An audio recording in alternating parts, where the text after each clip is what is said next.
দিল্লি সুলতানি যুগটা শুরু হয়েছিল 1206 সালে এবং সেটা শেষ হয়েছিল 1526 সালে। এই দীর্ঘ প্রায় 320 বছরের সেই শাসক দিল্লির মধ্যে বিভিন্ন ধরনের সুলতানরা সেখানে করেছিল।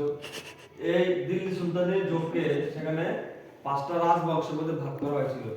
প্রথমত রাজবংশগুলো হলো, নাম্বার 1 ছিল দাস বংশ, দাস বংশ। দ্বিতীয়ত কি ছিল? দ্বিতীয় ছিল খলজি বংশ,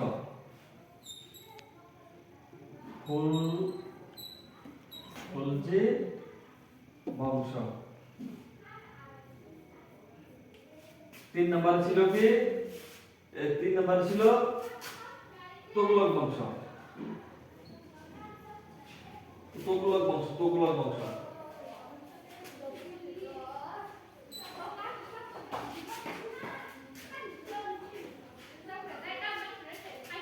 তুগলক বংশ। তারপরে ছিল সৈয়দ বংশ, সৈয়দ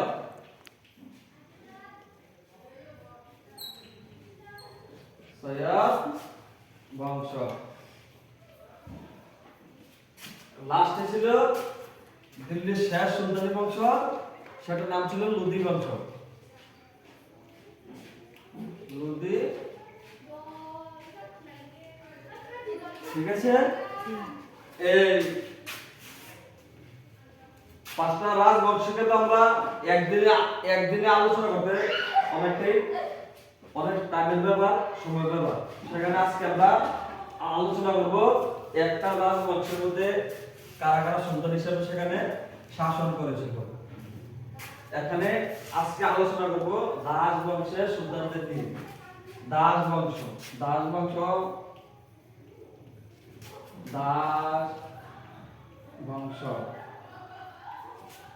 দাস বংশের মধ্যে অনেক ধরনের সুলতান ছিল সেখানে।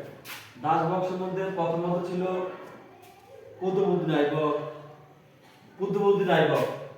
নাম্বার 1 এ কে ছিল?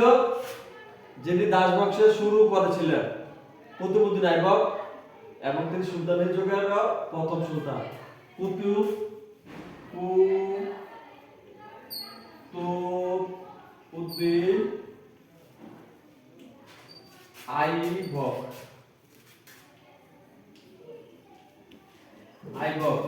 সালটা ছিল 1206 থেকে 1210 সাল পর্যন্ত তিনি দিল্লির সুলতান ছিলেন। তারপরে ছিল কে? তারপরে ছিল তার ছেলে। তার ছেলের নাম কি ছিল? তার ছেলের নাম ছিল আরাম শাহ।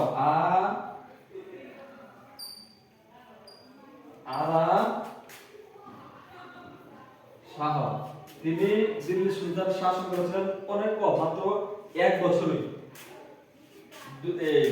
1210 থেকে 1211 সাল পর্যন্ত তিনি দিল্লির সুলতান হিসেবে সেখানে শাসন করেছিলেন। দিল্লির সুলতান হিসেবে সেখানে শাসন করেছিলেন। তার পরবর্তীকালে ছিলেন দিল্লির সুলতান ছিলেন কে? ইলতুৎমিশের পুরো নাম ছিল শামসুদ্দিন ইলতুৎমিশ। শামসুদ্দিন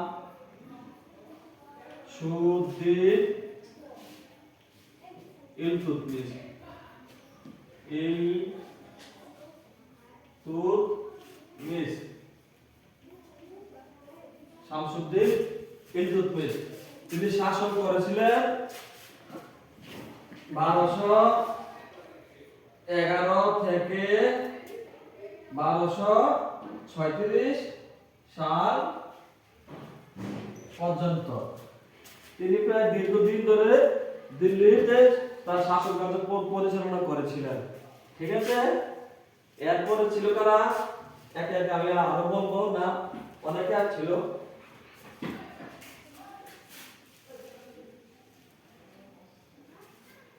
এরপরে ছিল 4 নম্বরে লুকুনুদ্দিন ফিরোজ শাহ, তার ছেলে, ইলতুৎমিশের ছেলে। ফিরোজ ফিরোজ ফিরোজ শাহ শাহ তিনি শাসন করেছিলেন মাত্র 1 বছর। 1236 সালে তিনি শাসন, যে বছর তিনি শাসনভার গ্রহণ করেছিলেন সেই বছরে তিনি শাসন বা পরিত্যাগ করেছিলেন। 1236 সালে শেষ। তারপরে ছিল ইলতুৎমিশের মেয়ে সুলতানা রাজিয়া।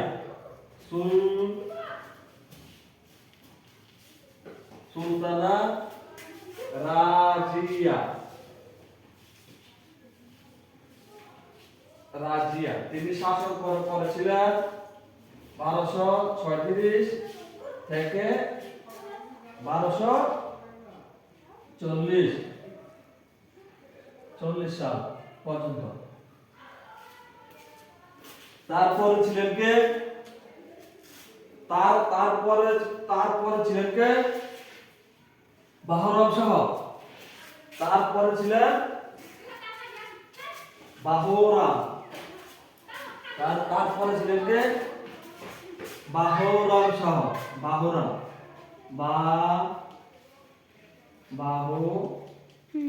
রাম শাহ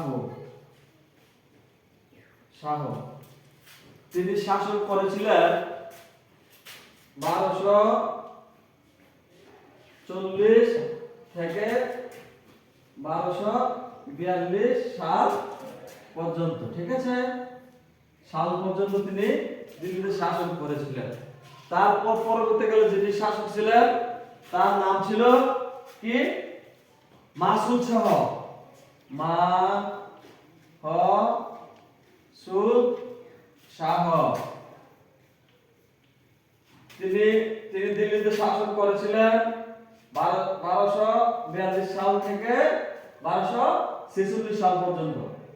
1246 সাল পর্যন্ত। এরপর যিনি দিল্লি সুলতান ছিলেন তার নাম ছিল নাসিরউদ্দিন মাহমুদ। নাসিরউদ্দিন মাহমুদ নাসিরউদ্দিন মাহমুদ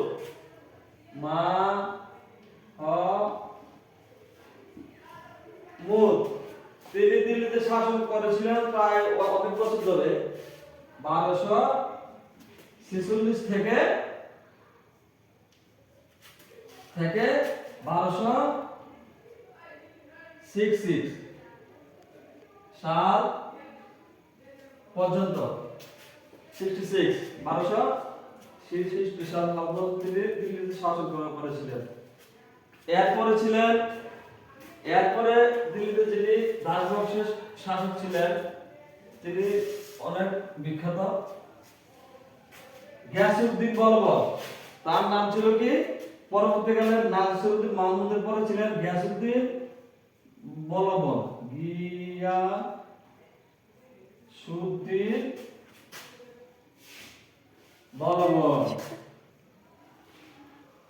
বলবন তিনি শাসন করেছিলেন 1266 সাল থেকে 1287 সাল পর্যন্ত। এরপরে যিনি শাসক ছিলেন ব্রিটিশ সুলতান তার নাম ছিল কাইকুবাদ।